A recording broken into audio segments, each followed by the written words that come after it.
Kasi kanina dito tayo natagalan, inayos na natin. So, alam ko, hindi na makapag-antay yung ating mga viewers, no? So, let's see and watch yung ating final game for today. So, again, it's between Sigma Boy, which is from and the Intakes. Saan dito side ng Sigma Boy? Sigma Boy ay red team sila. So, si The Intakes yung nanalo sa coin toss. So, sila magiging first pick. So, Payment Integrity versus GNA ngayon. So, okay, let's start na, guys.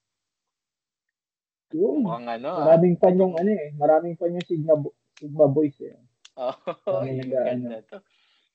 At based sa mga ID nila, talagang matagal nang naglalaro itong mga to. Let's see kung medyo matagal ang magiging game kasi kanina ang bibilis. Bilisan lang eh. Mighty Oaks from Little Acorns. Belerik agad. Grabe naman kasi yung crowd control talaga ng isang Belerik partner. Oo. Napakasakit din pag nagre-return na yung damage. Even the strongest of natin makikita si Madala na sila sa Bing. Dalawang Bing yung nanalo kanina eh. Tama, mukhang yun ang basehan. So, tignan natin ngayon kung sinong hero ang magpapanalo ng game. Horology is my craft. Dicky is my name. Puro roamer ang binaban ng team The Intakes. The Intakes, yung team blue side. So, partner, i-clear lang natin yung kanina yung nanalo ay yung team Kaponpon. Kampo ni Kaponpon. No? Pasensya na guys. Medyo na-excite lang kami sa laban. Hindi namin napansin yung mga links. Yung Angela, binan na rin. Okay, Angela. And ang first pick nila ay Tigreal. Isang setter agad. Tapos ang mapa natin ngayon, Broken Walls. Mapa natin ay Broken Walls ulit. Okay. Okay, mukhang nabuksan kay Estes, pero partner Estes, pero Tigreal ang nasa kabila. Hindi ba parang kontrapelo? Kontrapelo yan, pero alam mo naman, meta hero ngayon ang room ng healer. Hope will find a way, even when all is forlorn.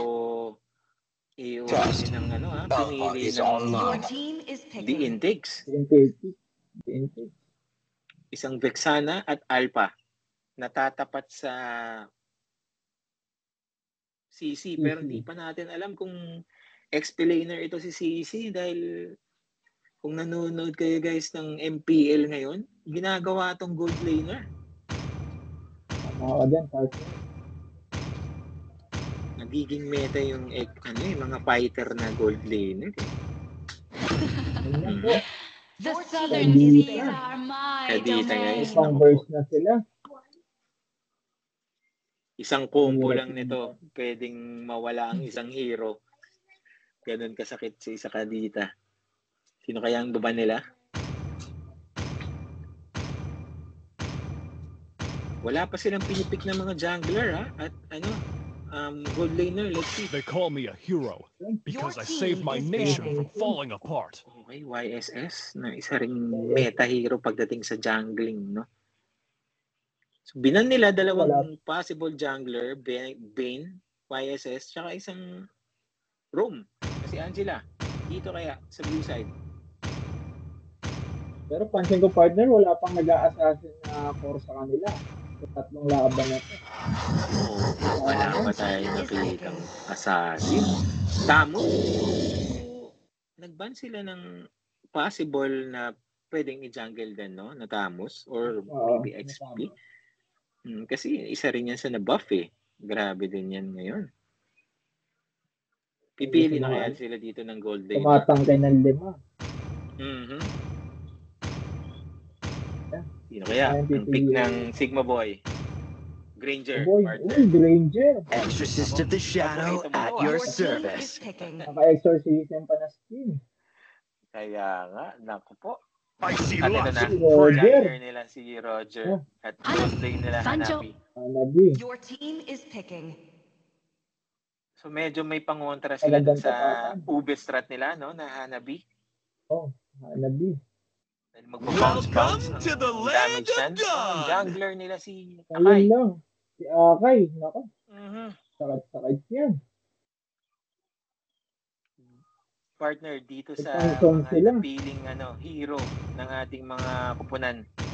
Sino sa tingin mo ang nakakalamang sa composition? Nakakalamang Sigma Boy kasi nag-Akai sila Score Hindi sila masyado makaka-contest na ito kahit mag-SS pa yung Tigreal na ito. SS-an lang to ng Akai. Papaikot-ikutan lang sila. Yes. Kung nag-contest tapos may sila SS sa pa. Turtle. Ako. Okay, let's see guys. Depende pa rin sa player. Pero based sa composition, medyo nakakalamang ang ating Sigma Boy. Welcome to Mobile Legends! Oo.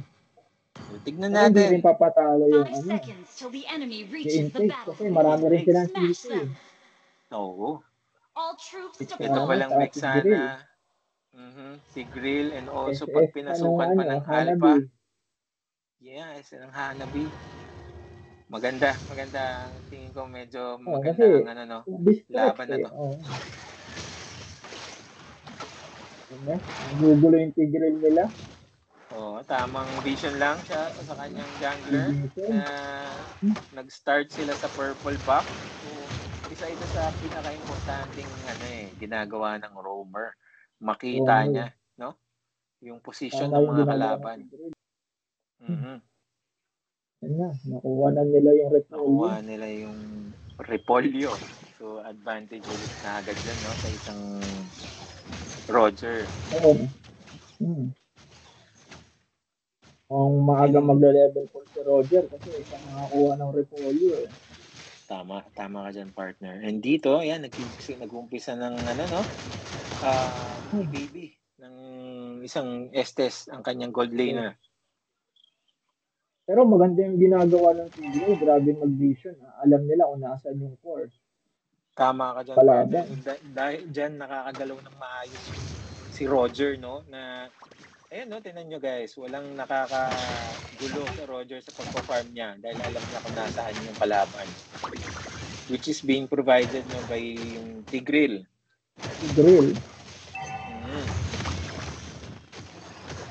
So, level 4 na po ang Akai. Pero mukhang nagpapabait lang ang Tigreal. Maganda yung ginagawa ng room the intake.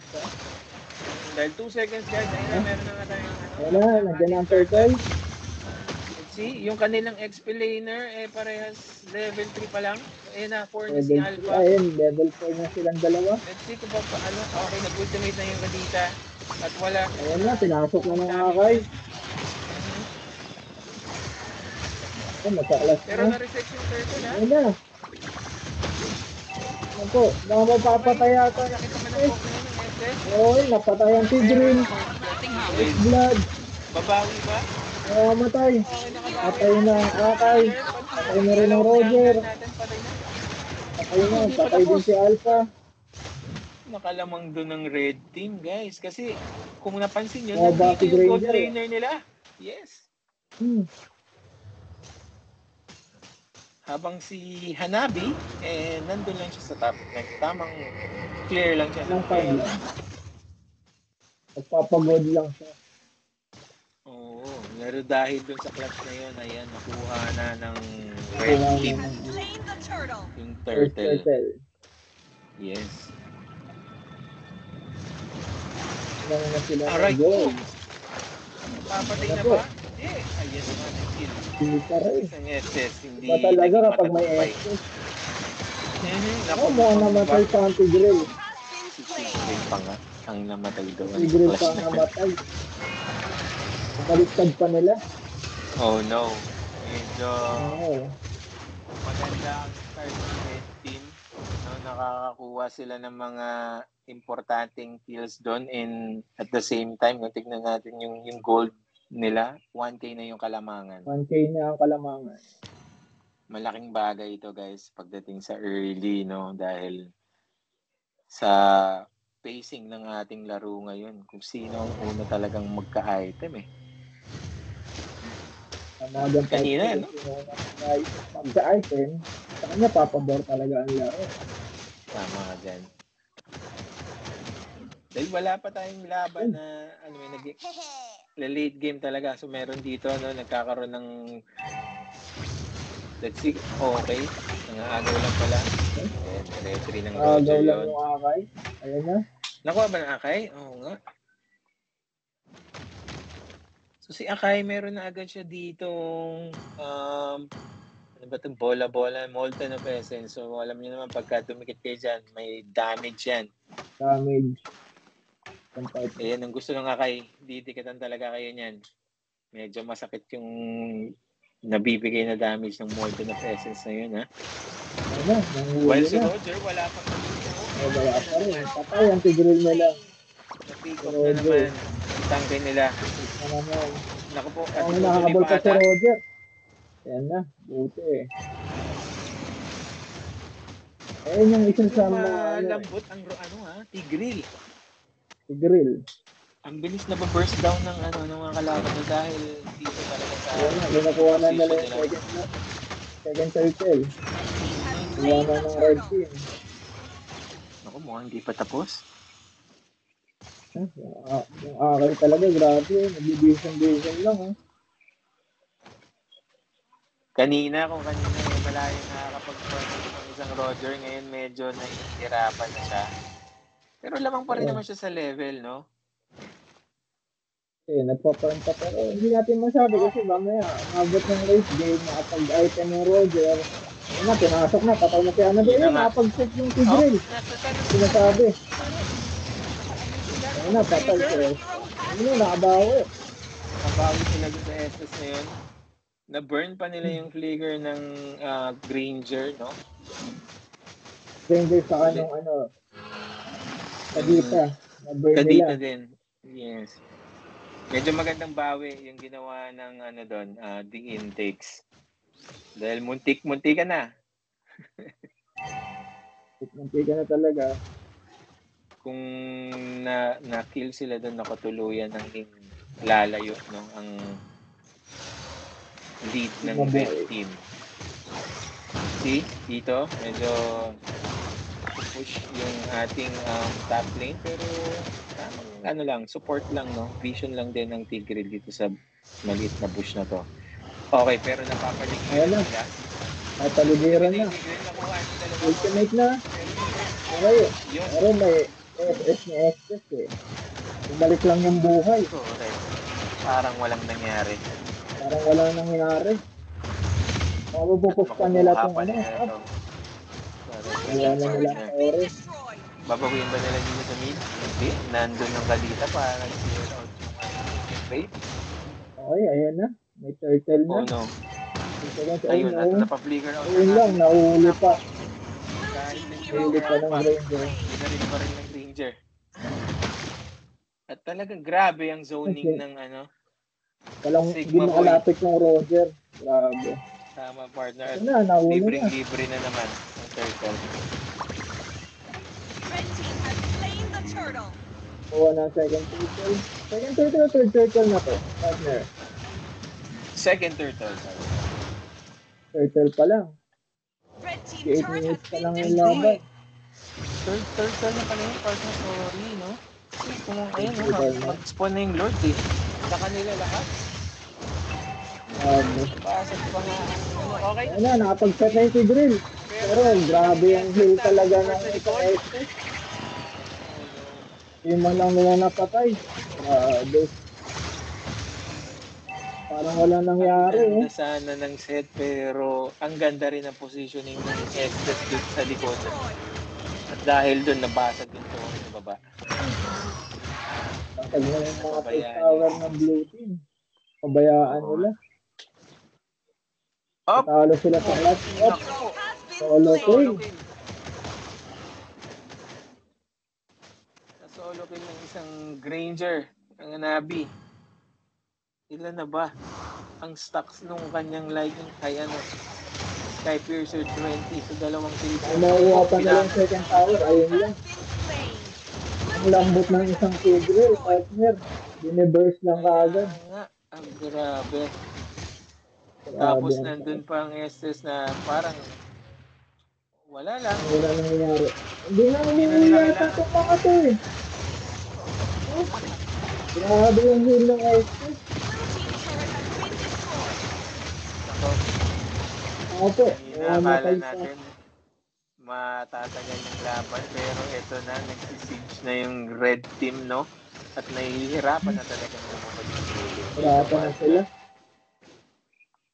Papaputukin na Sabi lang din siguro kasi nila mga itong shield. Alright.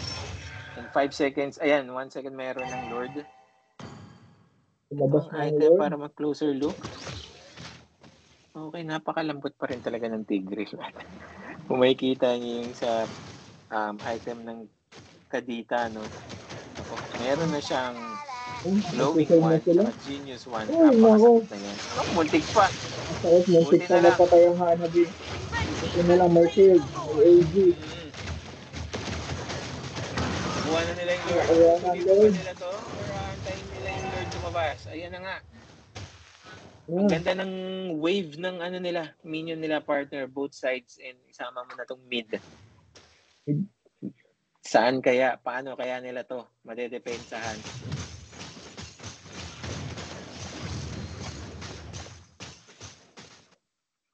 Ano kaya? Meron kayang miracle set na mangyayari? Grabe ang Ay, lamang nako, nandiyan na. 7K. Okay, nag-ultimate na. Nabuhay pa din si Nabuhay Alpha. pa rin naman yung Alpha. Pero nandiyan pa yung Lord, ha? Pinaputok lang Pumarcha nila pa. yung team.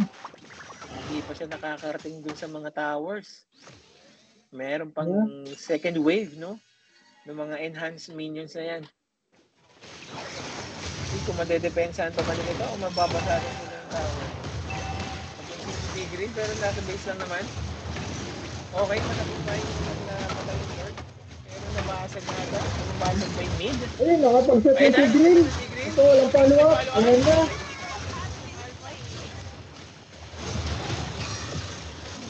Nadepensahan pa ng blue team. Nadepensahan Nice. nila. Yes. Nadepensahan nila. Napatay nila yung damage dealer ng red team. Tama, partner, no? Granger, and yung ginawa ni Akay na paikot-ikot doon, isang maganda rin yun para hindi na tuluyang maubos sila doon, no? At buhay pa po ang tower nila sa mid. Isang one hit na lang yan, pero nasustain Ito na lang. Kaya sa set ni Tigreal yun. Tama ka dyan, partner. So medyo lumalaban pa yung blue side. Pero nahihirapan na talaga silang lumabas dahil nako. Sabi ni Kim Chu bawal lumabas daw eh. Oh. Nako, nahuli ba? Ayun na. Na-burst. Sinasabi ko sa isang sana ni Kadita. Sabi members talaga ng Kadita. Grabe. Lamang na sila ngayon dito sa sa Hero, at ito pa mayroon pang paparating na minion wave.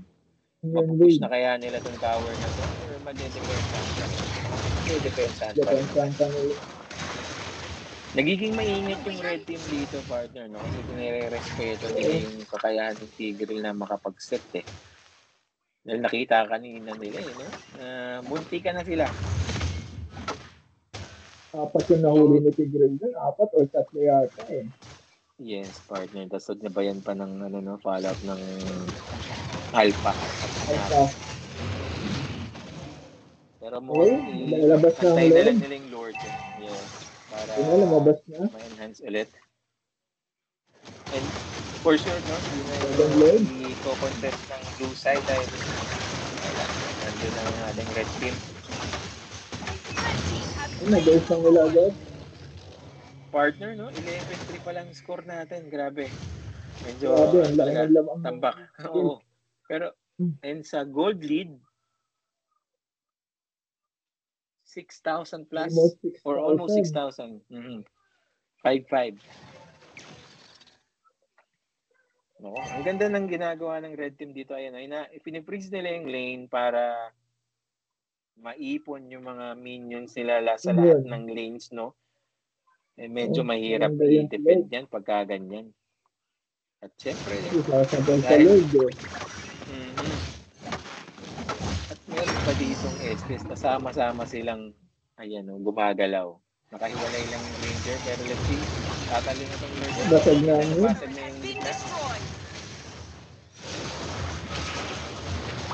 Matatapos na ba ito, partner? Pero tingin ko madedepensa. Hindi pa eh. Dedepensa ang kanila eh. Okay. Ayun na. Okay, diners na ang Tigreal. Ayun na. Mukhang dyan na tatapusin ng ano. Ayun na yung ano. Ayun na. Tatapusin na yata ng Sigma Boy ang ano. Medyo mahirap na to, partner. Mahirap na to. Nawala yung Tigreal eh. Ayun na. Tapos na nga. Sinasabi ko. Wala ang sweater nila. Pick off nila yung Tigreal. At ayun na, tinuloy-tuloy na no, ng Sigma Boy yung pag-push. Grabe yung Sigma Boy. Grabe, ang ganda ng composition nila, no? And also good game din naman para sa ating intakes. Si Intakes, congrats nga pala sa ano, Sigma Boy. Marami pa naman kayong fans. And thank you sa lahat ng ng mga nanood today. Nanood. Yes, partner. So tomorrow, guys, meron pa ulit tayo na another 6 teams na maglalaban. So partner, kita-kits ulit tayo tomorrow. Kita-kits tomorrow. Congrats sa mga nanalo. Yes, congrats sa inyo, guys. See you tomorrow, guys. All right, tomorrow ulit. Thank you.